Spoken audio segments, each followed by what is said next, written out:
Hello guys, तो अभी हम लोग आगे वीडियो में देखने वाले हैं हमारा नेक्स्ट क्वेश्चन। ठीक है, चलो स्टार्ट करते हैं। तो देखो, क्वेश्चंस देखने से पहले मैंने पहले भी कहा था, एक वीडियो में मैंने बताया है, एक या दो वीडियो पहले, कि हम लोग क्वेश्चंस के पहले कुछ मिनट्स देंगे एनसीईआरटी के टेक्स्ट को और डायग्राम्स को। ठीक है, खास करके इस चैप्टर में। अभी आगे के चैप्टर्स के बारे में मैं नहीं कह सकता, लेकिन हाँ, इस चैप्टर में अभी हम लोग दे रहे हैं इस पे ध्यान। और हर वीडियो के पहले कुछ ना कुछ आपको सेगमेंट एनसीईआरटी का एक्सप्लेन मैं करूंगा। ठीक है ना, हर वीडियो के पहले आने वाले अब हर वीडियो में। ठीक है, ताकि हमारा क्वेश्चन जो 10 क्वेश्चन है उसका थोड़ा टाइम बढ़ जाएगा। अब 10 मिनट से ऐसे भी 15 मिनट के आसपास जा रहा था, तो ये 15 मिनट के आसपास ही रहेगा। कोशिश करूंगा वही रहे। ठीक है ना, तो टाइम उसके आगे भी थोड़ा जा सकता है। ठीक है, ऐसे कोप कीजिएगा। और हम लोग यहाँ पे कॉन्सेप्ट्स भी एनसीईआरटी के थ्रू और डायग्राम्स भी देखते चले जाएंगे। ठीक है, तो ऐसे बहुत सारे क्वेश्चंस कवर अप हो जाएंगे। चलो देखो, पहला डायग्राम मैंने किसका लिया है। मैंने माइटोसिस को मैंने एक्सप्लेन नहीं किया। अभी हम लोग देखो माइटोसिस, देखो हम लोग क्या कर रहे हैं, क्वेश्चन बना रहे हैं। क्वेश्चन बनाने के पहले आपका एक चैप्टर पढ़ा हुआ होना चाहिए, लेकिन फिर भी कोई कोई पॉइंट छूटा हुआ है मान लेते हैं। तो मैं अपने तरफ से कुछ चीजें आपके लिए ब्रशअप कर रहा हूँ। ठीक है, रिवीजन करा रहा हूँ। ये जो दिख रहा है आपको, ये दिख रहा है आपको अर्ली प्रोफेज। ठीक है ना, ये है लेट प्रोफेज का डायग्राम। तो यहाँ पे ध्यान देना है कि यहाँ पे जो क्रोमैटिन थ्रेड्स दिखाई दे रहे हैं आप लोगों को, और यहाँ पे कंडेंस्ड क्रोमोसोम्स दिखाई दे रहे हैं। ठीक है, तो अर्ली प्रोफेज और लेट प्रोफेज को हम लोग यहाँ से ऐसे पता लगा सकते हैं। ये देखो मेटाफेजिक प्लेट दिखाई दे रहा है माइटोसिस का हमें, और ये दिख रहा है मेटाफेज में ट्रांजिशन। मेटाफेज में ट्रांजिशन यहाँ पे दिखाई दे रहा है हम लोग को। ये पॉइंट ध्यान रखना है। ठीक है, ये पॉइंट ध्यान रखना है। ओके, चलो आगे बढ़ते हैं। नेक्स्ट देखो, ये दिख रहा है हमें मेटाफेज का एनाफेज। देखो एनाफेज में क्या हुआ कि हमारे पास जो मेटाफेज में जो क्रोमोसोम्स थे, उनका बीच से जो सेंट्रोमियर है वो टूट गया। यहाँ पर से, और टूट करके दोनों क्रोमोसोम्स जो हैं, दोनों क्रोमैटिड्स जो हैं क्रोमोसोम्स में तब्दील हो गए, और वो फिर दूसरे पोल पे, अपने अपने पोल पे जाने लगे। ठीक है, तो ये है हमारे पास एनाफेज। उसके बाद आते हैं हम लोग टीलोफेज। टीलोफेज में देखो क्या हो रहा है कि हमारा जो न्यूक्लियर मेम्ब्रेन है वो फॉर्मेशन हो गया है। अंदर क्या बनेगा हमारे पास, न्यूक्लियर मटेरियल यानी कि डीएनए रहेगा, जो कि डीकंडेंस होगा। फिर यहाँ पे हमारा पूरी तरह से न्यूक्लियस बन चुका है। इंटरफेज है, नेक्स्ट इंटरफेज है। देखो टीलोफेज का दोबारा इंटरफेज क्यों, क्योंकि इसमें फिर से अब ये सेल अब फैसला कर सकता है कि जी नॉट फेज में जाना है, या सेल ऐसा भी सोच सकता है कि मुझे जीवन फेज में जाना है। वो तो बॉडी के नीड के ऊपर डिपेंड करता है कि उसको किधर जाना है। तो ये टीलोफेज के बाद इंटरफेज फिर से आया है, लेकिन एनसीईआरटी ने उसे ई डायग्राम में दिखाया है, टीलोफेज के बाद दिखाया है। ये ध्यान रखिएगा। चलिए अब हम लोग क्वेश्चंस पे आते हैं जो हम लोग क्वेश्चन इस वीडियो में देखने हैं। If a cell has a chromosome number after first meiosis equal to 48। ठीक है ना, एक सेल है, पहला म्यूसिस के बाद, देखो एक चीज समझ लो, पहले समझ लो, म्यूसिस 1 जब होता है ना, तो क्या होता है कि 2n से n हो जाता है, और म्यूसिस 2 में n से n ही रहता है, n का n ही रहता है। अगर एक सेल है जिसमें पहला म्यूसिस होने के बाद, पहला म्यूसिस हो जाने के बाद क्रोमोसोम का जो नंबर है वो 48 की इक्वल है। If a cell has a chromosome number after first meiosis equal to 48, यानी कि n इक्वल टू 48 है। इसका मतलब 2n कितना था हमारे पास, 2n कितना था हमारे पास, 2n था हमारे पास 96 था। ठीक है, अब बोल रहा है कि the chromosome number in the daughter cells after the completion of meiosis. तो म्यूसिस की कंप्लीशन के बाद कितना क्रोमोसोम नंबर होगा डॉटर सेल्स के पास। ठीक है ना, ये पूछ रहा है। एंड यहाँ पे क्या हो जाएगा आंसर, 48 हो जाएगा। नेक्स्ट क्वेश्चन देखते हैं। 62 the diagram of a typical cell cycle. ये देखो टिपिकल सेल साइकिल का डायग्राम दिया हुआ है। ठीक है ना, इसका डायग्राम भी हम लोग देखेंगे अगर होगा तो। हालांकि यही एनसीईआरटी का डायग्राम रिपीटेड है, तो उसमें ज़्यादा कुछ देखने वाला बात नहीं है, यहीं पे समझ लेते हैं। ठीक है ना, इसको मैं रिपीट नहीं करूंगा एनसीईआरटी से। इसी क्वेश्चन में हम लोग एनसीईआरटी का डायग्राम को भी समझ ले रहे हैं। देखो यहाँ पे दो सेल्स बने हुए हैं, है ना, और ये जो जी नॉट फेज लिखा हुआ है, जी नॉट फेज लिखा हुआ है क्योंकि यहाँ पर सेल आके स्टे रह सकता है, या फिर ऐसा भी कर सकता है कि नहीं मुझे आगे जाना है। तो एक्स जो है वो है G1 फेज, वाई जो है वो एस फेज है, और जेड जो है वो G2 फेज है। ठीक है, G2 फेज है। फिर यहाँ पे आपको दिख रहा है एम फेज। एम फेज में ये साइटोकाइनेसिस है, ये पूरा का पूरा ब्लैक वाला काइरोकाइनेसिस है, ये है prophase, metaphase, anaphase and telophase. ठीक है, अब बताना है एक्स वाई जेड क्या था। मैंने लिख दिया है कि एक्स वाई जेड क्या है, इसको मिला लीजिए आप लोग। एक्स वाई जेड क्या होगा, तो ये एक्स वाई जेड दिख रहा है आपको डी ऑप्शन में ना। 62 का आंसर क्या हो जाएगा, डी हो जाएगा हमारे पास। क्या, एक्स का G1, वाई का S एंड जेड का G2। और इसका फुल फॉर्म क्या है, gap 1 phase, synthetic phase and gap 2 phase. Next question देख रहे हैं हम लोग। Chiasmata formation takes place during. Chiasmata formation कब होता है ना, तो कब होता है काइजमाटा फॉर्मेशन। तो काइजमाटा क्या है, काइजमाटा कहाँ देखने मिलता है। काइजमाटा हमें देखने मिलता है मियोसिस के दौरान। ठीक है, मियोसिस के दौरान देखने को मिलता है हमें। ओके, और उसके बाद भी ये प्रोफेज 1 में देखने को मिलता है, म्यूसिस 1 में, प्रोफेज 1 में देखने को मिलता है, उसमें भी हमें डिप्लोटीन में देखने को मिलता है। जब दोनों क्रोमोसोम में रिपल्शन स्टार्ट होता है तो एक क्रॉसिंग स्ट्रक्चर बनता है जहाँ पे क्योंकि रिकॉम्बिनेशन हुआ होता है, उसे हम लोग काइनेमाटा कहते हैं। आंसर इसका ए हो जाएगा, प्रोफेज 1 ऑफ डिप्लोटीन। अगर खाली डिप्लोटीन आंसर था तो हो जाता। देखो ये जो डायग्राम्स है ना, इसको हम लोग नेक्स्ट वीडियो में देखने वाले हैं, ठीक है ना, इसलिए अभी हम लोग और देख लेते हैं। हालांकि नेक्स्ट वीडियो में इसको हम लोग अलग से फिर से एनसीईआरटी के डायग्राम्स को हम लोग देखेंगे। जैसे मैंने कहा है कि हर वीडियो में हम लोग एनसीईआरटी या कुछ कुछ सेगमेंट्स देखेंगे, तो पॉसिबल होगा तो मैं इस चैप्टर में बहुत सारे पॉइंट्स जो है एनसीईआरटी के मैं कवर अप कर लूंगा, ठीक है। इसमें देखो क्या है, ये दिखा कौन सा फेज रहा है बताओ। ये तो म्यूसिस दिखा रहा है, तो समझ में आ गया। यहाँ पे रिकॉम्बिनेशन दिख रहा है आपको, है ना, रिकॉम्बिनेशन दिख रहा है, होमोलॉगस क्रोमोसोम का पेयरिंग दिख रहा है। फिर आपको यहाँ पे दो मेटाफेजिक प्लेट दिख रहे हैं, तो समझ में आ गया कि ये म्यूसिस है। लेकिन ये दो मेटाफेजिक प्लेट से एक और चीज समझ में आना चाहिए कि ये मेटाफेज 1 है, ये म्यूसिस 1 का फेज दिखाई दे रहा है हमें। रिकॉम्बिनेशन भी प्रोफेज 1 में होता है। और यहाँ भी आप लोग देख रहे हैं कि एक सेंट्रियोल्स, एक सेंट्रोमियर से एक क्रोमैटिड ये है, दूसरा क्रोमैटिड इसके पीछे है। इसका मतलब होमोलॉगस क्रोमोसोम का सेपरेशन हुआ है, ना कि सेंट्रोमियर का सेपरेशन हुआ है, ना कि क्रोमैटिड का सेपरेशन हुआ है, ठीक है ना। इस समझ में आया हमें। अब आगे देखो क्या होगा, इसमें क्या होगा, ए वाला क्या है, मेटाफेज 1 है, बी वाला क्या है, प्रोफेज 1 है, सी वाला क्या है, एनाफेज 1 है। Because you can not use prophase और एनाफेज, क्योंकि ये दोनों जो है माइटोसिस के लिए इस्तेमाल होंगे। म्यूसिस का प्रोसेस को एक्सप्लेन करना है तो बताना पड़ेगा कि 1 है या 2 है। तो आंसर क्या हो जाएगा, बी हो जाएगा। नेक्स्ट क्वेश्चन देख रहे हैं, during the first metaphase of meiosis the centromeres. देखो पहला मेटाफेज जो होता है म्यूसिस का, उसमें क्या होता है, देखो अभी हम लोग यहाँ देखा ना कि पहला मेटाफेज जो म्यूसिस का होता है उसमें दो प्लेट्स होते हैं। लेकिन जो प्लेट्स में जो दो हमारे पास जो होमोलॉगस क्रोमोसोम का दो प्लेट बनता है, लेकिन सेंट्रोमियर का जो डिवीजन होता है वो नहीं होता, ठीक है ना। तो बताओ क्या है, during the first metaphase of meiosis the centromeres do not, centromeres क्या होगा बताओ। ऑब्वियस बात है, डू नॉट डिवाइड है ना, अलग अलग नहीं होता, तभी तो वहाँ पे क्या होते हैं, हमारा मेंडेलियन कैरेक्टर्स का सेग्रीगेशन होगा। नेक्स्ट क्वेश्चन देखते हैं, during gamete formation the enzyme recombinase participates during gamete formation के दौरान रिकॉम्बिनेज एंजाइम जो होता है वो कब पार्टिसिपेट करता है। तो रिकॉम्बिनेज एंजाइम रिकॉम्बिनेशन करता है, क्रॉसिंग ओवर कराता है, ठीक है ना। ये एंजाइम रिस्पॉन्सिबल है क्रॉसिंग ओवर कराने के लिए, जो कि मेटाफेज 1 ऑफ, सॉरी मेटाफेज बोल रहा हूँ, म्यूसिस 1 में होता है, ठीक है ना, म्यूसिस 1 में होता है। और ये होता है प्रोफेज 1 के पैकाइटिन स्टेज में, ठीक है ना, प्रोफेज 1 के पैकाइटिन स्टेज में होता है। ओके, नेक्स्ट क्वेश्चन देख रहे हैं 67, which of the following is unique to mitosis and not a part of meiosis.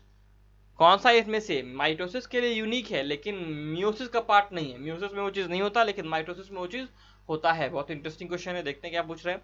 Homologous chromosome behave independently, इसमें से कौन सा जो है वो माइटोसिस का पार्ट है, तो यानी माइटोसिस के बारे में बताना है, ठीक है।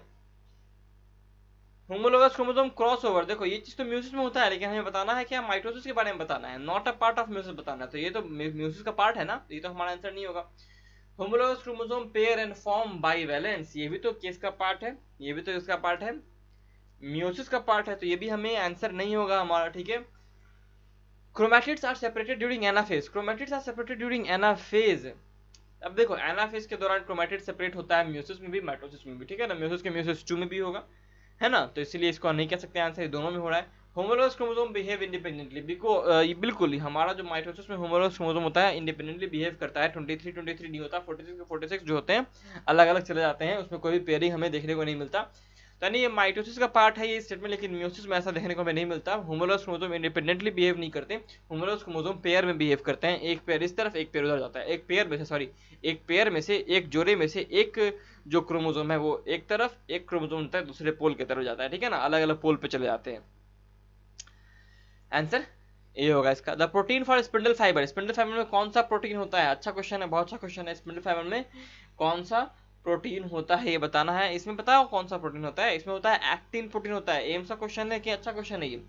68 का आंसर हमारे लिए बी होगा, एक्टिन। एक्टिन प्रोटीन है मसल फाइबर के अंदर भी देखने को मिलता है, ये होगा एक्टिन। मायोग्लोबिन क्या है, मायोग्लोबिन एक वेसाइकिल होता है जिसमें बहुत सारे ऑक्सीजन जमा होते हैं, ठीक है, रेड कलर वेसाइकिल होता है। ये आपको जानना है ना, तो आपको होम स्पॉटन फिजियोलॉजी देखना चाहिए, ठीक है ना। स्पॉटन फिजियोलॉजी मैंने बताया, जब मैंने पूरा का पूरा ह्यूमन फिजियोलॉजी एनसीईआरटी से डिकोड किया है तो मैंने उसमें बताया। देखो अनअकैडमी पे क्या बोलते हैं, इनएलिजिबल हो जाने के कारण मैंने बहुत सारी चीज़ें यूट्यूब पे मूव ऑन कर दी है, तो जब से ही एलिजिबल होगा तो मैं उधर भी आऊँगा। लेकिन अभी देखो ये जो स्पॉटन ह्यूमन फिजियोलॉजी है ना, उसमें मैंने एनसीईआरटी पूरा तरह डिकोड कर दिया है। जैसे एनसीईआरटी डिकोडेड जो चल रहा था अनअकैडमी पे, वो चीज़ समझ लो कि वो स्पॉटन नाम से हमारे यूट्यूब पे है।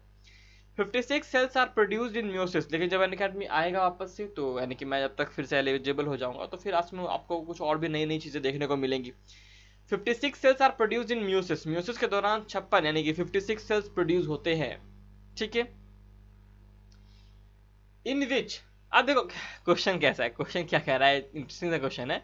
पहला लाइन हो या ना हो हमें कोई मतलब नहीं पड़ता, लिख सकते हैं इन म्योसिस इन विच, या फिर कह सकते हैं इन म्योसिस, बस इतना ही लिख के आंसर आ जाना चाहिए आपका, है ना। म्योसिस कैसा होता है, पहला वाला जो होता है उसमें रिडक्शनल होता है, दूसरा वाला जो होता है इक्वेशनल होता है ना। तो पहला वाला इज रिडक्शनल एंड सेकंड वाला इज इक्वेशनल, तो आंसर ए हो गया, ना ही बी होगा ना ही सी, बिकॉज सेकंड को रिडक्शनल कहा है और इसमें बी को इक्वेशनल का है। लास्ट क्वेश्चन देखते हैं इस वीडियो का, देखो ये अच्छा क्वेश्चन है, ये क्वेश्चन भी एनसीईआरटी से, इस डायग्राम को भी हम लोग देखने वाले हैं, ठीक है ना, आने वाले एक लेक्चर में, ठीक है। हर लेक्चर में शुरुआत में हम लोग एनसीईआरटी के डायग्राम टेक्स्ट को भी डिस्कस करेंगे, ठीक है ना, टेक्स्ट को भी डिस्कस करेंगे, टेंशन नहीं लेना। The given diagram of cell undergoes meiosis, undergoing meiosis, यहाँ पे जो सेल है वो म्योसिस में जा रहा है, indicates that a crossover occurs only at the chiasma, जो ये काइज्मा फॉर्मेशन हुआ है जहाँ पे क्रॉसिंग ओवर हुआ है, खाली यहीं पे हो रहा है हमारे पास। क्या चीज़ हो रहा है बताओ, क्रॉसिंग ओवर हो रहा है ना, खाली काइज्मा की जगह हो रहा है, तो इसमें से कौन सा है जो गैमेट नहीं बनेगा। अच्छा क्वेश्चन है, देखो यहाँ पे देखते हैं, ये तो ये ब्लैक है, ये व्हाइट है, ये पूरा व्हाइट है, ये पूरा ब्लैक है, देखते हैं हम लोग। देखो अब ये ऐसा मैं रखूंगा ना तो फिर दिक्कत हो जाएगा, वापस ब्लू ग्रीन स्क्रीन आ नहीं सकता मेरा वाला। तो करते हैं, मैं इसका यहाँ पे आपको मैं बताता हूँ कि मैं यहाँ पे स्क्रीन कलर का चेंज कर लेता हूँ, ठीक है ना।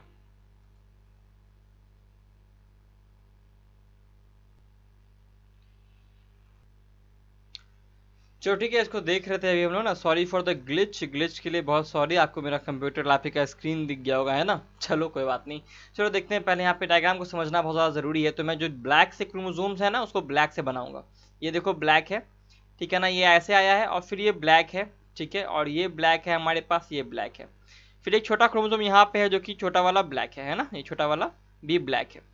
ओके, अब आते हैं हम लोग व्हाइट वाले पे, तो व्हाइट वाले का मैं देखता हूँ कैसा था। तो व्हाइट वाला कुछ यूं था और ये कुछ यूं था, है ना, और ये इस ढंग से था। मैं देखो डायरेक्टली बना दे रहा हूँ, ज़्यादा कुछ यहाँ पे मैं कर नहीं रहा। ये यहाँ पे देखो ये व्हाइट वाला सेगमेंट इस साथ जाके मिल जाता है, फिर छोटा वाला व्हाइट यहाँ पे है ना, छोटा वाला व्हाइट। मैं एक्चुअली मैं दूसरा स्क्रीन लेने के लिए गया था लेकिन अटक गया मेरा लैप ही, और प्रॉब्लम हो गई। देखो यहाँ पे व्हाइट दिख रहा है आपको, ये देखो ब्लैक वाला दिख रहा है, यहाँ पे देखो ये ब्लैक है और ये व्हाइट है ना। चलो देखो अब देखो क्या हो रहा है इसमें, कि मैं इसको पूरा बना देता हूँ ताकि समझ में आए। यहाँ पे देखो रिकॉम्बिनेशन हो गया है, ये ब्लैक वाला हिस्सा इसके साथ जुड़ गया है और ये जो व्हाइट वाला हिस्सा है उसके साथ जुड़ गया है ना। यहाँ पे ऐसा हो रहा है, यहाँ पे ऐसा हो रहा है, लेकिन जब इस क्रोमोसोम को आप अब देखो क्या होगा, जबकि गैमेट्स बनेंगे ना तो ये सीधे सीधे बीच से डिवाइड कर जाएगा, सीधे सीधे 20 से डिवाइड कर जाने वाला है ये। जब ऐसा होगा तो सोचो कैसा क्रोमोसोम बनेगा, आपके पास अलग अलग ढंग के क्रोमोसोम बन जाएंगे। देखो कैसा कैसा क्रोमोसोम बनेगा, मैंने पहले ब्लैक लेता हूँ, देखो पहले मैं इसको ड्रॉ करूंगा, ठीक है, पहले मैं इसको ड्रॉ करूंगा, एक ये बनेगा, और देखो सब जो अलग अलग ग्रुप जाएगा, ये ग्रुप जो ऊपर का है ना वो एक गैमेट में, नीचे वाला बीच वाला ग्रुप एक गैमेट में, फिर ये वाला ग्रुप एक गैमेट में, और ये वाला जो ग्रुप है एक गैमेट में जाएगा। तो ऊपर में देखो एक ब्लैक था और एक व्हाइट था, है ना, ऊपर में एक ब्लैक था और एक व्हाइट था। तो देखो मैं एक ब्लैक बना रहा हूँ और छोटा वाला व्हाइट बना रहा हूँ, ठीक है। दूसरा ग्रुप जो होगा उसमें छोटा वाला व्हाइट होगा, उसमें छोटा वाला व्हाइट होगा एक, और एक होगा हल्का सा ऊपर व्हाइट रहेगा और यहाँ पे एक हल्का सा इसमें ब्लैक रहेगा। देखो यार इंक कलर में चेंज करने में बहुत प्रॉब्लम हो रहा है ना। चलो ठीक है, ये हो गया मेरे पास, फिर देखो ये व्हाइट ही रह गया, ठीक है। ये देखो ये मेरे पास बड़ा वाला ब्लैक क्रोमोसोम है ना। देखो ये जो गैमेट आपको दिख रहा है ये वाला है पहला वाला ग्रुप, ये देखो ये जो पहला वाला ग्रुप है ना, ये पहला वाला ग्रुप है ये, ठीक है, ये पहला ग्रुप है। ये जो यहाँ तक है जैसे है, ये सेकंड ग्रुप है।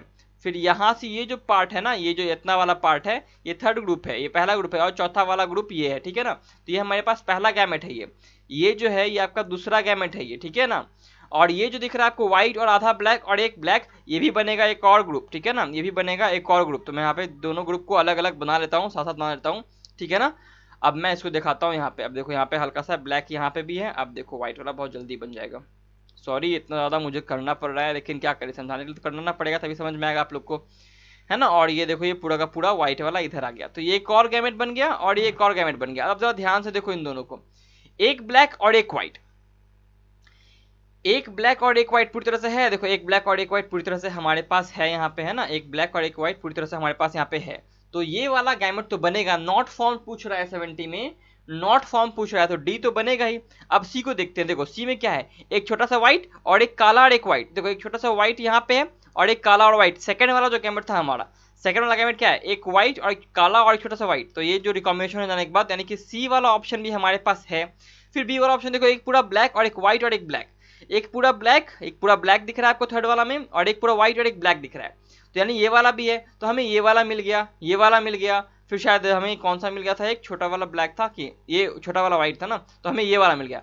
फोर्थ गैमेट ऐसा होना चाहिए था, एक पूरा बड़ा सा व्हाइट और एक छोटा वाला क्या होना चाहिए था, ब्लैक होना चाहिए था। लेकिन क्या है फोर्थ गैमेट में, देखो एक पूरा ब्लैक है और एक ब्लैक के साथ व्हाइट है। तो ब्लैक के साथ ब्लैक व्हाइट तो ऐसा है नहीं ना, तो ये ऑप्शन गलत हो जाएगा, ये गैमेट हमारे पास नहीं बनेगा। समझ में आ गया? क्वेश्चन बहुत अच्छा क्वेश्चन था। ऐसे क्वेश्चन आते हैं ना तो कंफ्यूजन ही कंफ्यूजन हो जाता है। इसे ध्यान रखिएगा। तब तक के लिए अगली वीडियो में मिलते हैं। Till then take care, study smart, work hard and stay healthy guys. लंबा था वीडियो, थोड़ा सा ग्लिच के लिए बहुत बड़ा माफी।